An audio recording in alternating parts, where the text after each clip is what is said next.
आयकर फाइल करथिले भी कटिबनी राशन कार्ड फिजिकल वेरिफिकेशन करिवे राज्य सरकार घर घर बुली वेरिफिकेशन करने को अधिकारी को निर्देश दिया जाइछि।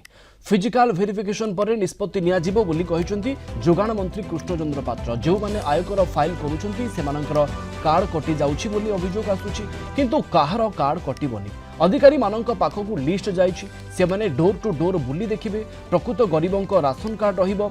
धनी लोक जदि कार्ड हाथेई थिबे सेमानकर कटिजिबो। ग्रामांचल रे 10,000 एवं सहरांचल रे 15,000 आय थिले कार्ड काटिबाकू निर्देश दिया जाइथिबा मंत्री कहिसंती। गोटे जे जो माने इनकम टैक्स रिटर्न दाखल करचंती सेमानकर कार्ड कटि जाउछि बोली मु एठी क्लियर कर दवा चाहे जे कहार कार्ड कटिबो नाही। मु थरे कहिछि फिजिकल वेरिफिकेशन हबो। ए लिस्ट जाइछि अधिकारी मानक पाखकु से माने जाइकि डोर टू डोर बुलिबे प्रकृत रे कहार इनकम केते कोन केते देखिबे तापर जाई काटिबे। आज भी अधिकारी मानक आउ थरे रिमाइंड करछि कहार कार्ड काटंतु नाही, कहा चाउल बंद हबो नाही।